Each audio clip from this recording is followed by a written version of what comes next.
வணக்கம். நம்ம இன்றைக்கி நல்லா சிம்பிளாக அதே நேரத்தில் நல்லா டேஸ்ட்டாக இருக்கக்கூடிய நெத்திலி மீன் வறுவல் எப்படி பண்ணலான்னு பார்க்கலாம். அதுக்கு நான் ஒரு கை அளவுக்கு நெத்திலி மீனை முள் எடுத்து நல்லா க்ளீன் பண்ணி வச்சுருக்கேன். அப்புறம் சின்ன வெங்காயம் நீள வாக்கில் நறுக்கி வச்சுருக்கேன். சின்ன வெங்காயம் ஒரு கை அளவுக்கு இருக்குது. சின்ன வெங்காயம் நிறைய சேர்த்தா நல்லா டேஸ்ட்டாக இருக்கும்.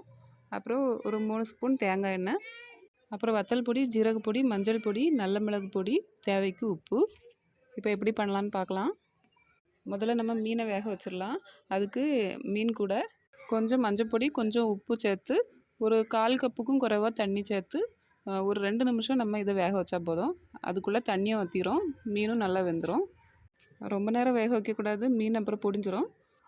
ஒரு 2 நிமிஷம் மட்டும் வேக வச்சு எடுத்தாச்சு. சட்டியில் ஒரு 3 ஸ்பூன் தேங்காய் எண்ணெய் விட்டுருக்கேன். அதில் நம்ம வெட்டி வச்சுருந்த சின்ன வெங்காயத்தையும் சேர்த்து, சின்ன வெங்காயம், கருவேப்பிலை 2யும் சேர்த்து நல்லா கொஞ்சம் நேரம் வதக்கி விடணும். அப்புறம் எடுத்து வச்சுருந்த மசாலா பொடிகளையும் இது கூட சேர்த்து அந்த எண்ணெயில் கொஞ்சம் வதக்கி விட்டுட்டு, அதுக்கப்புறம் நம்ம வேக வச்சுருந்த நெத்திலி மீனையும் சேர்த்து கொஞ்சம் நேரம் குறைஞ்ச தீயில் வச்சு கிளறி விடணும்.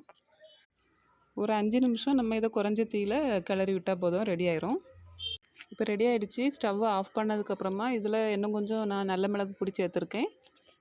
ஒரு 1/2 ஸ்பூன் தேங்காய் எண்ணெயும் சேர்த்துருக்கேன். சேர்த்து கிளறி நம்ம எடுத்துக்கலாம். இந்த வறுவலுக்கு நல்ல மிளகு பொடி நிறைய போட்டால் நல்லா டேஸ்ட்டாக இருக்கும். ரொம்ப சிம்பிளாகவே இதை பண்ணி முடிச்சிடலாம். டேஸ்ட்டும் ரொம்ப நல்லாயிருக்கும். செய்து பாருங்கள்.